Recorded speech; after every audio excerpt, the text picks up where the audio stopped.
Horizon théosophique, Compagnie Théosophie à Paris, conférence sur le thème Comment comprendre la vie. Comprendre et comment comprendre la vie demande probablement plusieurs vies. Et cette connaissance n'est pas autorisée aux simples mortels que nous sommes, car la connaissance est le résultat d'une expérience vécue. Et chaque expérience modifie la structure de notre être et son rapport avec son environnement, alors que savoir est juste une question de mémoire. Si cela peut nous consoler, il faut savoir précisément qu'il existe deux moments dans notre existence où nous avons un aperçu sur la vérité de la vie. C'est au moment de notre mort, lorsque notre personnalité fusionne avec notre individualité immortelle, et au moment d'une nouvelle incarnation, lorsque notre individualité s'apprête à construire une nouvelle personnalité. C'est alors que le sens profond de la vie en majuscule nous est dévoilé. Pour autant, il est tout de même possible, et même salutaire, d'en faire une approche intellectuelle holistique, c'est-à-dire un schéma valable sur tous les plans du cosmos, puisque tout l'univers émerge d'une même source unique. Nous avons employé deux termes qui sont personnalité et individualité. La différence est fondamentale et nous y reviendrons. Pour le moment, voyons ce que nous trouvons en termes de définition de la vie. Philosophiquement, la vie est l'ensemble des phénomènes qui maintiennent l'activité des organismes jusqu'à la mort. Logiquement, cela s'applique à un système informatique avec ses mises à jour.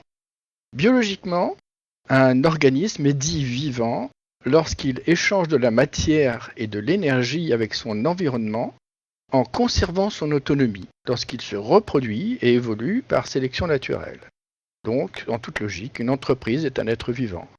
D'après cette définition, le mulet et la mule ne sont pas vivants, car incapables de se reproduire. Scientifiquement, la vie serait une organisation auto-maintenue par échange d'énergie capable d'apprentissage. Donc, un algorithme d'une intelligence artificielle serait vivant. On a compris que, aujourd'hui, la définition de la vie n'est pas tout à fait complète. Il en émerge deux questions. La première, c'est l'évolution par apprentissage requiert une mémoire qui s'enrichit. Quelle est la forme de cette mémoire, la forme de la mémoire de la vie? Deuxième question, où et comment l'information mémorielle est-elle stockée? On sait maintenant que ce n'est pas dans les neurones. Alors, scientifiquement, trois éléments fondamentaux constituent la vie. Le photon, l'eau et la fréquence, la vibration cyclique. Le premier élément, le photon ou la lumière, porteur d'énergie, c'est la source primordiale de la vie. On parle ici de vie physique. Le photon, c'est-à-dire la lumière, est la brique fondamentale de l'univers physique. Créé au cœur des étoiles, notre Soleil, il faut attendre entre 10 000 et 170 000 ans pour qu'il en sorte. Rien ne peut exister sans le photon, sans cette lumière. Toute vie est issue de cet élément paradoxal, car c'est en même temps une particule physique que l'on peut isoler et piéger, et également une onde qui passe en même temps par toutes les fentes d'un filtre. C'est assez paradoxal. Tout ce qui vit est formé de photons, de lumière. Nous sommes véritablement des êtres de lumière. Et l'expression bien connue « enfant de lumière » n'est pas une métaphore, c'est une réalité scientifique. Le deuxième élément, c'est l'eau, H2O, qui glue les particules baryoniques dans le référentiel quantique. Ça veut dire quoi? La science a découvert que l'espace n'est pas vide. L'espace est rempli de fréquences et se comporte comme un milieu aquatique, rassemblant les particules entre elles. Il se trouve que nos cellules sont composées de 99% de molécules d'eau, 99%, et que l'eau recouvre les 3/5 de notre planète. Alors les 1% qui restent sont composés d'ions inorganiques, d'acides organiques animés, de lipides, de glucides, de nucléotides. Tout ce qui influence l'eau influence nos cellules, notre structure physique et donc notre psychisme.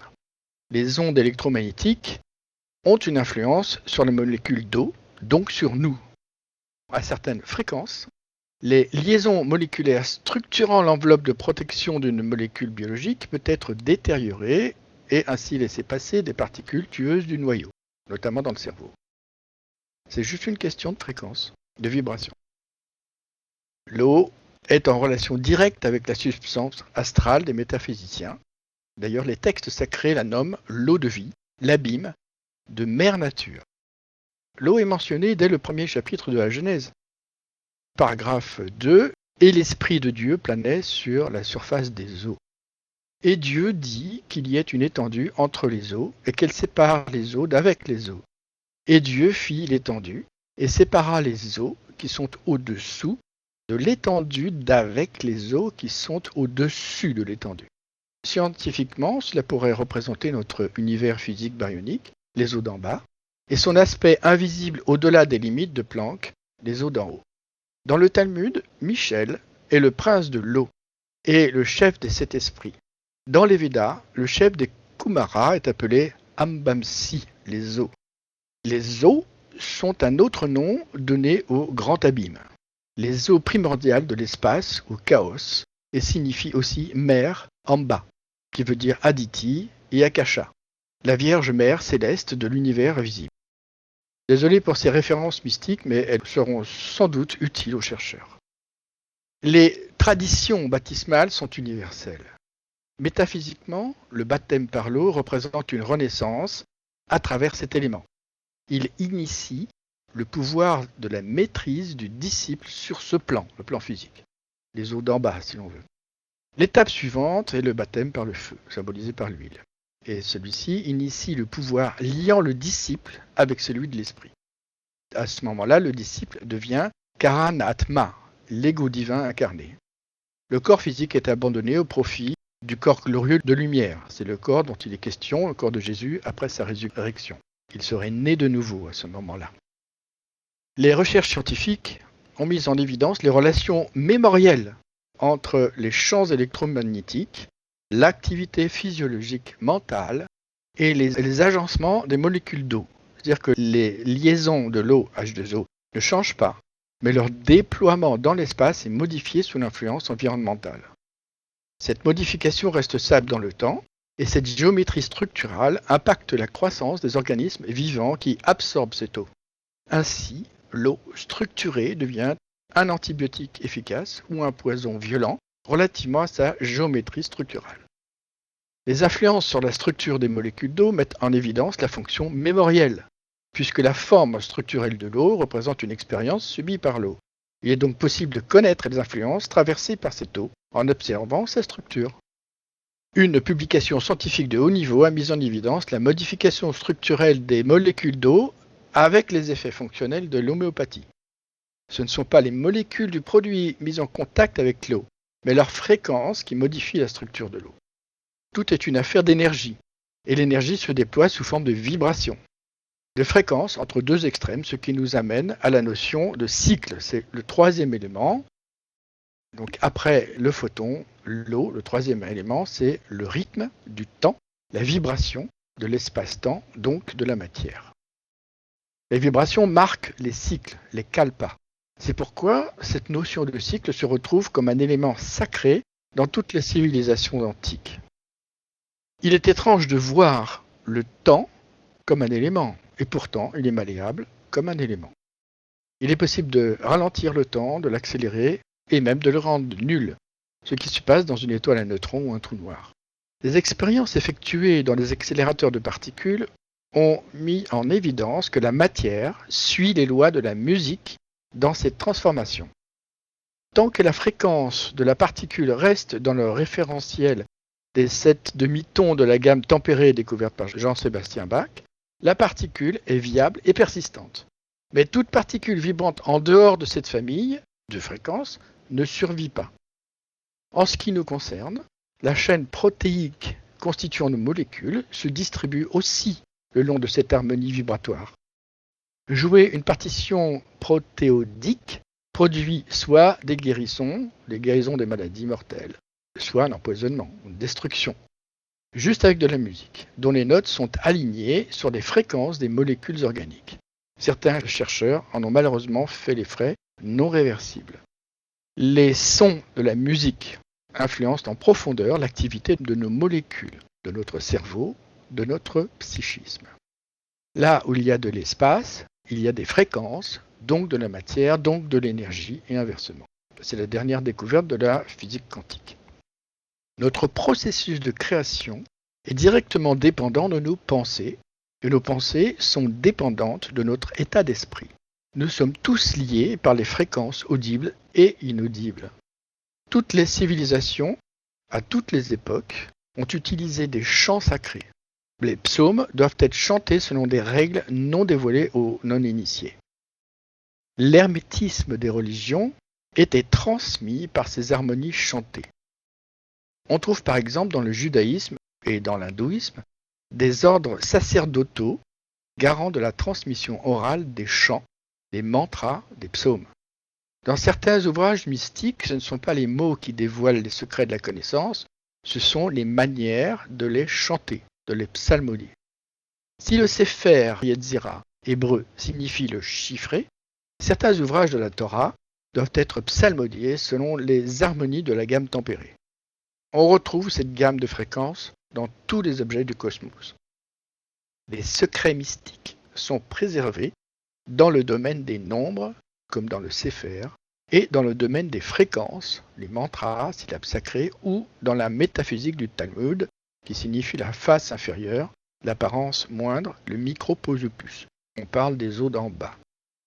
Le Nada Yoga, par exemple, c'est le système musical des Védas, est basé sur 18 sons en relation directe avec les vibrations des 18 chakras du corps humain.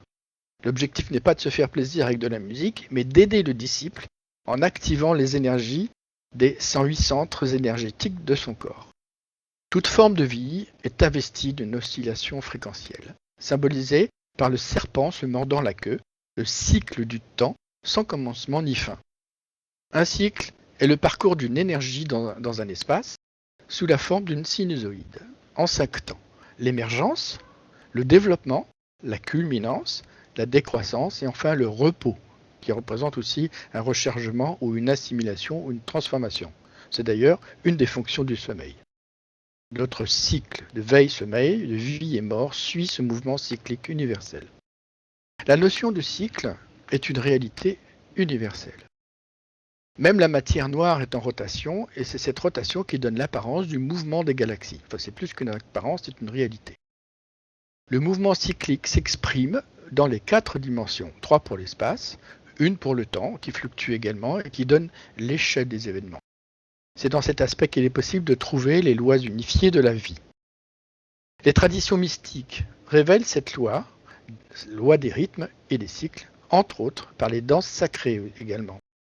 La danse cosmique de Shiva dans les cultures védiques et hindouistes, la danse du roi David dans le judaïsme, la danse des 7 voiles dans les cultures mésopotamiennes, sémitiques, des Akkadiens, babyloniens, syriens, représentent les 7 enveloppes de la déesse Ishtar lors de sa descente aux enfers. Rappelons pour les chercheurs qu'un des attributs de la déesse Ishtar est le tau ou ankh, qui signifie vie et je suis en égyptien. Il symbolise l'incarnation, barre verticale, de l'esprit, cercle supérieur, dans la matière, barre horizontale. C'est le symbole universel de la croix. Il est aisé pour l'étudiant de faire un parallèle entre les 7 voiles de la déesse Ishtar et la constitution septuple des principes ou enveloppes de l'homme incarné, capable de dire « je suis », ce que le corps seul ne peut pas faire sans son élément de conscience, il n'est qu'un véhicule. Les représentations mythologiques cachent des vérités mystiques, et certainement pas des croyances superstitieuses. Disons que les mythologies sont des masques dissimulant une réalité métaphysique. La transmission d'une connaissance universelle s'y cache, mais les clés n'en sont dévoilées qu'à ceux qui ont prêté serment de servir tout le vivant par la fraternité, l'amour et la compassion, telle une goutte d'eau immergée dans l'océan de l'univers. Tout ceci fonctionne ensemble. La précision du réglage des paramètres cosmiques démontre que la vie n'arrive pas par hasard. Pour que la vie émerge telle que nous l'observons, la précision de couplage des 15 premières constantes fondamentales de l'univers plus les 20 acides aminés est de l'ordre de 10 puissance moins 40. C'est-à-dire que le premier chiffre différent de 0 apparaît à la 40e position après la virgule. C'est plus précis que la plupart des constantes de Planck, définissant la frontière physique observable de l'univers, au-delà de laquelle les lois de la physique sont invalides. Constantes, car leur valeur est identique d'un bout à l'autre du cosmos. Si un seul chiffre était différent même à la 30e décimale, l'univers n'existerait tout simplement pas et la vie non plus. La précision des constantes de Planck, c'est 10 puissance moins 43 pour le temps, 10 puissance moins 33 pour la distance, 10 puissance moins 34 pour l'énergie. La protéine constituant la brique de la vie est composée de 20 acides aminés. Or, il existe plus de 2 fois 10 puissance 18 façons de placer 20 entités le long d'une chaîne. C'est un factoriel 20. La réalisation des différentes combinaisons demanderait plus de temps que l'âge de l'univers, environ 13,8 milliards d'années, c'est 10 puissance 12. Pour que la nature tombe sur la bonne combinaison de ces constantes permettant l'émergence de la vie, il y a une chance sur 10 puissance 43, le temps de Planck. C'est à ce degré de précision, aucun scientifique peut encore prétendre que la vie est un hasard. Un principe anthropique, une loi intelligente, est à l'œuvre derrière la genèse et l'équilibre persistant de l'univers. Voyons comment fonctionnent ces trois éléments, la synergie de ces trois éléments qui produit la vie. Cette synergie interdépendante constitue la première loi de la nature, l'interdépendance.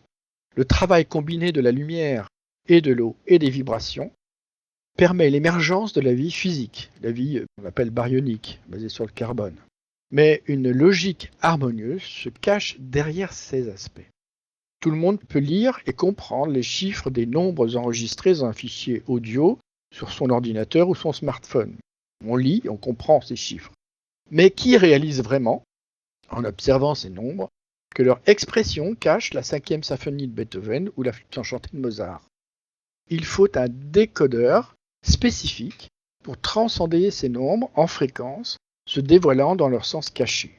Il en va de même de la compréhension de la vie. Nous en sommes là en ce moment où nous observons des constantes cosmologiques sans en percevoir les harmonies cachées de la nature. Mais l'impulsion de ce travail associatif trouve son origine sur un plan supérieur au plan physique. Les Védas parlent de l'impulsion de la conscience dans la matière. Dans les religions, il est question du logos. En fait, il y en a 3. Ce déploiement synergétique est symbolisé par l'image du caducée. Le caducée est le symbole holistique de la vie. Voici une signification de son mystère védique avant sa modification par les Grecs. Tout le monde a l'image du caducée en tête. La tête centrale supérieure représente le logos manifesté, appelé Brahma. Entouré des ailes du temps, c'est le cycle. L'oiseau sacré, le cygne Ansa, le seul capable de séparer dans son breuvage le lait de la sagesse, de l'eau de la matière. Il boit le lait et laisse l'eau. Le tronc vertical symbolise l'arbre de vie, Ashwata, et sa descente dans la matière, l'incarnation du logos sur le plan physique. Entouré par le toujours vivant et son illusion, le double serpent de l'esprit et de la matière. Les deux têtes se nourrissent du logos, de l'unique tête centrale entre les ailes du temps. Les corps entrelacés descendent autour du tronc, se rejoignant à la base de l'arbre de vie dans l'univers manifesté où ils ne font qu'un dans une grande illusion esprit-matière. Voici les 5 éléments mystiques qui sont représentés dans ce symbole du caducée.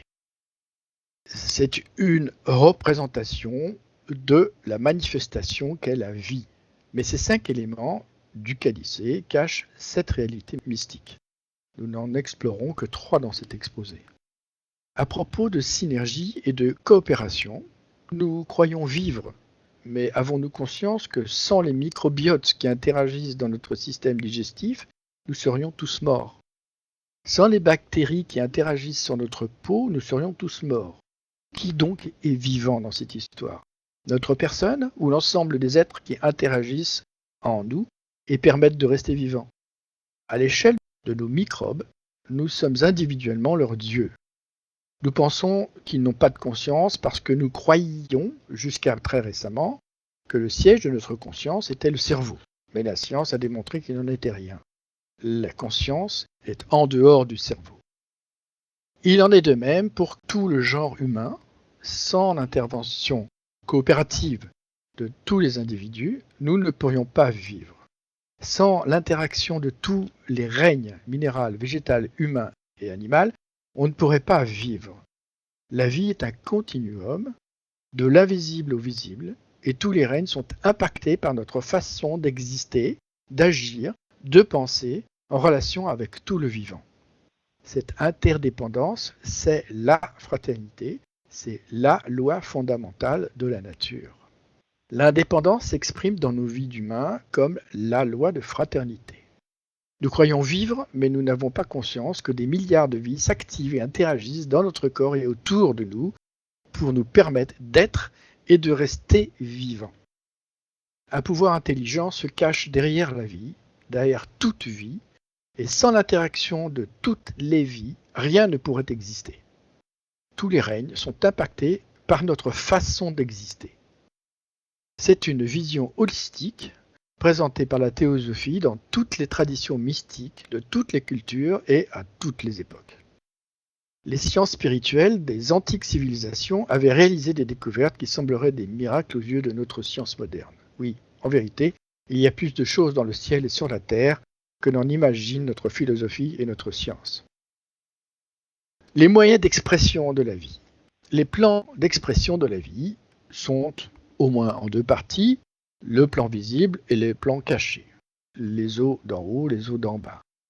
Dans le plan visible, nous trouvons le temps, qui donne l'illusion de la mémoire, constituant du cycle périodique du changement.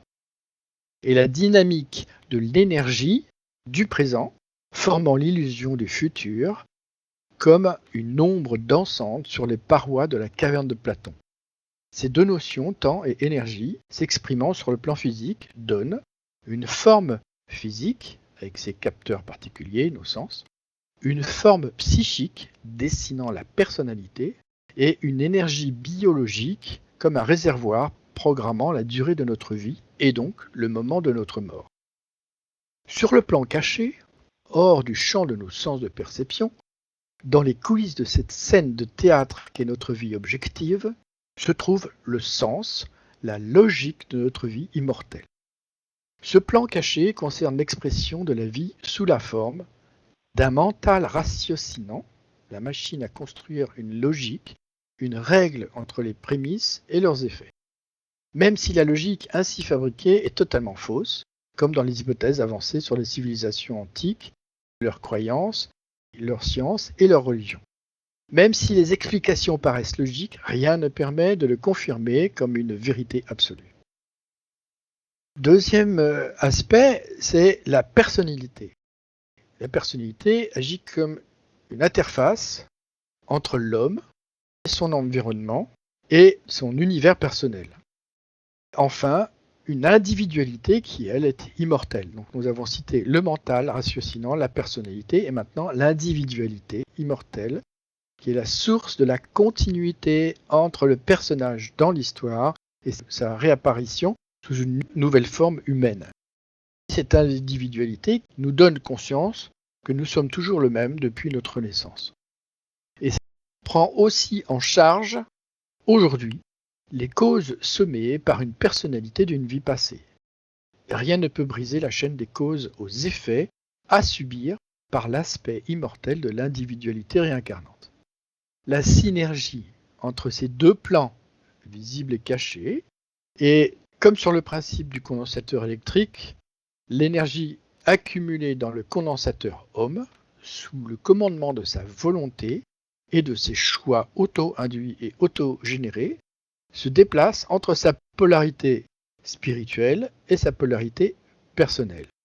Cette énergie qui se déverse vers l'un de ces deux pôles définit la vraie qualité de ses motifs profonds, parce que souvent cachés ou inconscients. Et ces choix portent en eux leurs conséquences karmiques qui s'attacheront à l'individualité réincarnante de vie en vie, ce que l'on désigne sous le nom de destin, et rien d'autre que les conséquences de nos motifs et choix. Un Mozart n'a pas obtenu son génie par hasard. Nul besoin d'inventer un dieu du destin, et encore moins le hasard qui est une impossibilité scientifique au regard de la précision de couplage des constantes de l'univers. La vie impose une loi universelle d'harmonie, assurant l'équilibre universel, utile à tous et pour tous, animés comme inanimés. Développons maintenant la notion de motif et l'origine de nos souffrances. Aucun humain n'est meilleur ou plus mauvais qu'un autre, car notre origine divine est commune. Un rayon de soleil est-il moins solaire quand il touche la peau de notre voisin plutôt que la nôtre? Ce qui provoque souffrance ou bonheur, ce sont nos choix. Et nos choix sont la suite logique de nos motifs profonds, plus ou moins cachés. Nos motifs trouvent leur origine dans les 4 ambitions de l'être humain. La possession, l'avoir au détriment de l'être, la renommée, le pouvoir et l'amour, aimer et être acclamé comme un héros. Voilà les 4 moteurs qui ont toujours existé, qui ont toujours animé l'humanité. Mais ces 4 moteurs, on peut les éclairer ou leur donner des qualités particulières. Ces qualités sont au nombre de 3. Sattvik, Rajasique, Tamasique. Sattvik, c'est-à-dire qu'on va apporter plus de spiritualité, c'est la lumière, celle qui transcende les pensées et les actes, en cause utile aux hommes et à la nature tout entière. La qualité rajasique, c'est plutôt la fureur de vivre, d'expérimenter. Cette qualité conduit l'homme vers la folie. Enfin, la qualité tamasique, c'est l'indifférence totale, c'est la source des états dépressifs. L'homme sage apprend à maîtriser ces 3 qualités afin qu'aucune ne prédomine sur l'autre dans ses motifs et dans ses choix. Notre cycle de vie se développe en 10 étapes psychologiques. Au moment de notre naissance, une horloge se met en route pour rythmer notre évolution psychophysique. Et chaque seconde de cette horloge équivaut à 7 années de notre vie, marquant les 10 étapes de notre transformation. À 7 ans, c'est l'émergence de la conscience personnelle. À 14, ce sont les angoisses de l'adolescence et l'émergence de la pensée rebelle contre les lois et les règles établies. À 21 ans, la fausse maturité, le paroxysme du domaine affectif. À 35 ans, c'est le point culminant de notre sinusoïde de vie, la maturité du grand questionnement sur le sens à donner à sa vie, 3 voies possibles, économique et sociale, éthique et spirituelle. Et un mélange des deux, c'est le point équinoxial de notre existence terrestre. Le point de basculement entre le retour vers les idéaux de notre enfance ou la plongée vers l'abîme du dieu profit et ses sacrifices absolus et sans partage. À 42 ans, la maturation spirituelle et éthique, la prise en compte de la mort.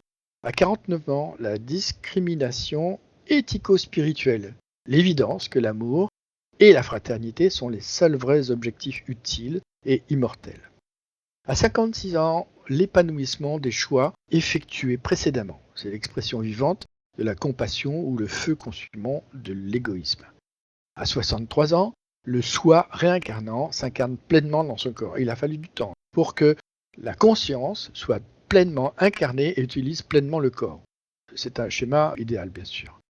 L'homme devient le Christos, celui qui est crucifié dans la chair, pour que l'œuvre de l'esprit s'exprime enfin sur ce plan de conscience.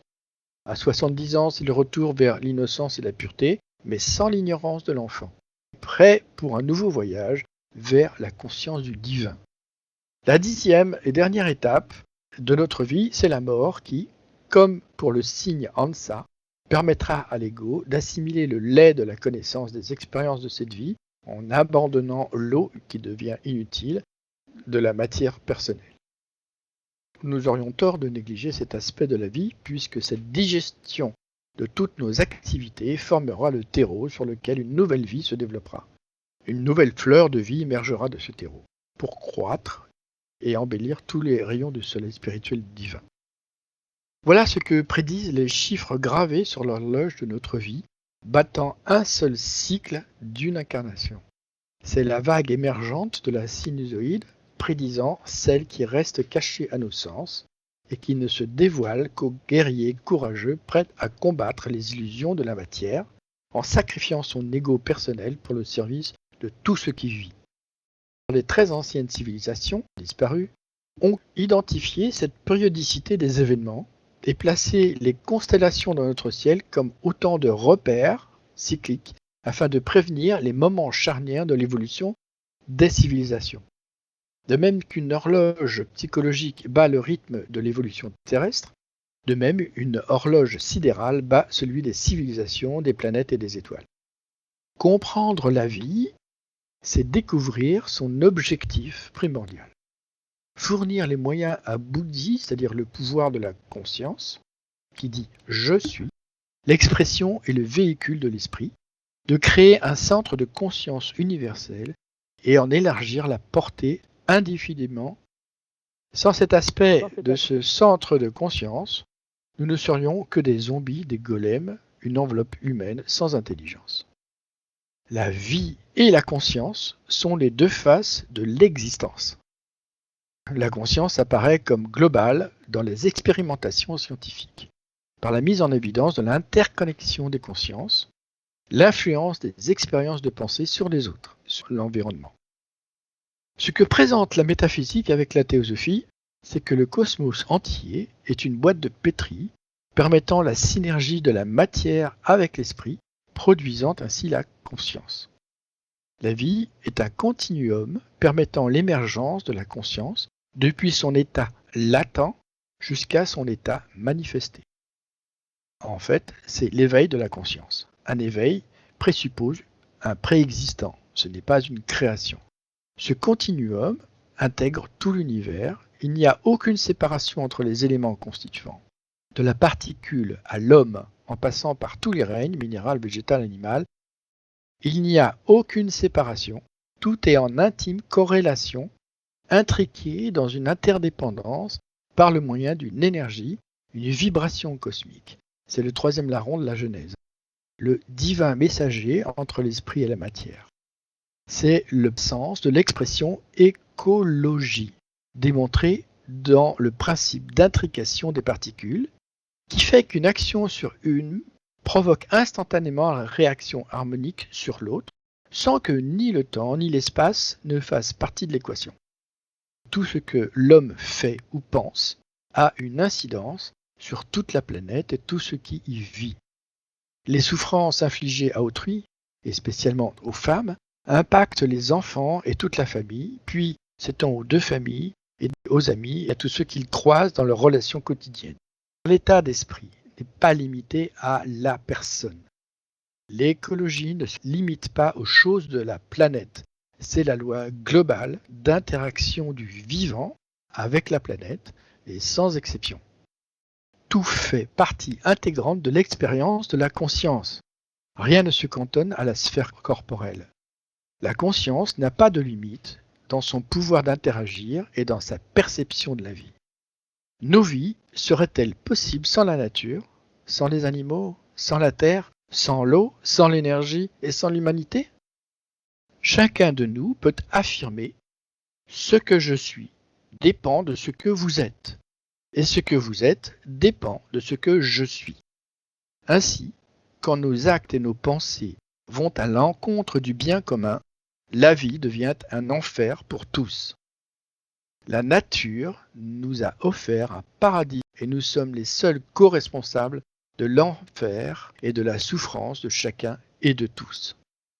La science ne perçoit que ce qui est relatif à la portée de nos sens physiques.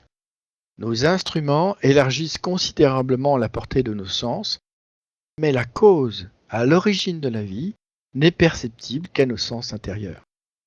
Voilà pourquoi la sociologie, la psychologie, la psychanalyse, ni la philosophie moderne ne savent pas faire vraiment la différence fondamentale entre la pensée et le mental, la conscience et l'intelligence, la personnalité et l'individualité, l'empathie, l'intuition et l'amour. C'est dû à notre perception cognitive et organique, non à la perception spirituelle guidée par l'intuition. La vie forme la mémoire de l'univers. L'approche de la vérité est essentiellement du domaine de la recherche mystique, la science des mystères cachés de la nature. La mystique nous montre qu'au-delà des aspects visibles, il y a une trame visible, dont la sensibilité à tout changement forme la base de l'interconnexion quantique. Tout changement, toute perturbation s'imprime d'une façon indélébile dans la trame de l'univers, formant sa mémoire universelle. Ce qui permet aux yogis entraînés de percevoir cette mémoire de la nature et ainsi voir la vérité des faits des événements passés et en déduire ou percevoir des conséquences futures qui sont inévitables car les forces accumulées ne peuvent plus être contrebalancées avant l'événement à venir. Ceci donne un aperçu sur un des aspects du fonctionnement de la loi de karma et de l'intuition. La science mystique nous éclaire sur cet aspect sous-jacent de la vie, qu'elle nomme Atma, que l'on pourrait se représenter comme étant la source de l'esprit.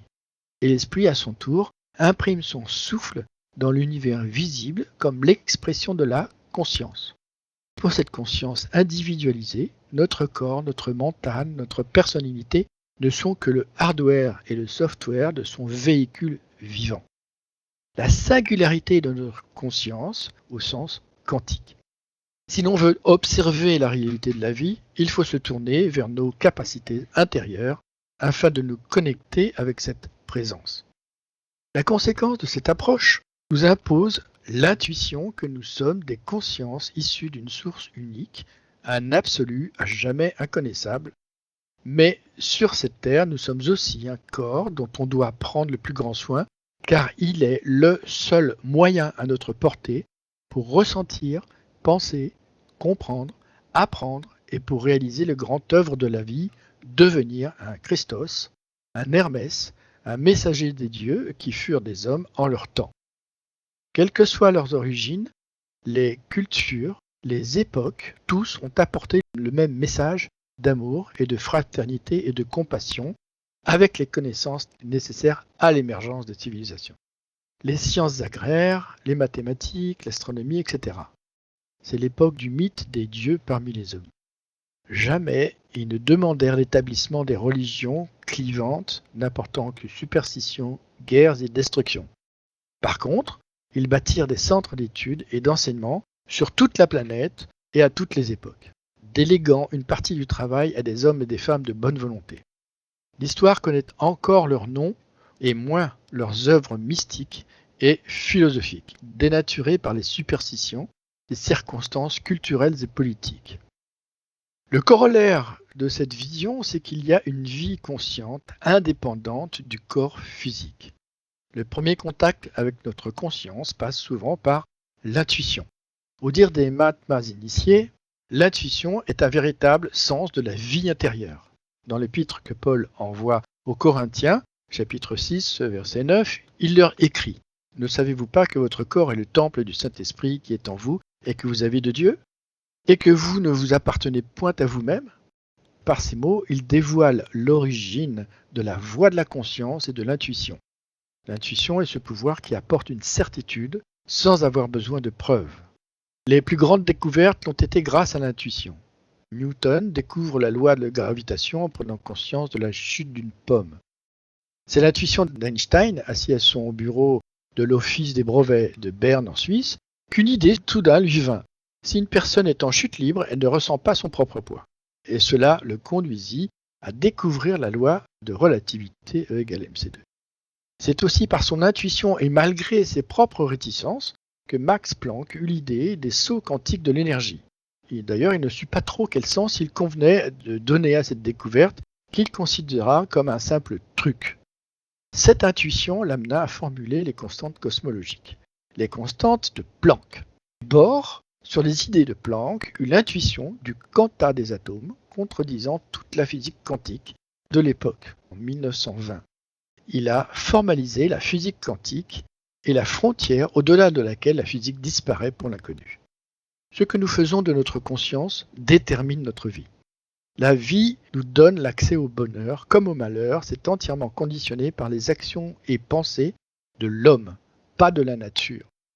Si certains se tournent vers les religions, c'est parce qu'ils n'ont pas trouvé dans l'humanité les sources de leur soif de spiritualité. Nos racines sont spirituelles, c'est pourquoi nous étouffons du manque de spiritualité, c'est pourquoi nous nous fabriquons des croyances censées nous apporter notre nourriture spirituelle. Chez certains, ce besoin est si vital, si puissant qu'ils n'hésitent pas à détruire tout ce qui les empêche d'accéder à cette promesse du divin. Ils n'ont pas conscience que ce divin est partout dans l'univers, comme dans la nature et dans chaque homme. Détruire l'homme, c'est détruire ses moyens d'évoluer vers ce divin et ses promesses. C'est toujours, sans exception, une perversion des transmissions orales des maîtres spirituels qui, par ailleurs, n'ont d'ailleurs jamais désiré construire une religion et encore moins une église, censée représenter les paroles du divin. Si le divin a une parole, alors il n'est plus fini, ni omnipotent, ni omniscient, car un organe d'expression est par définition limité dans l'espace et le temps. C'est le statut de l'homme lui-même, pas d'une divinité. Comment approcher la vérité de la vie?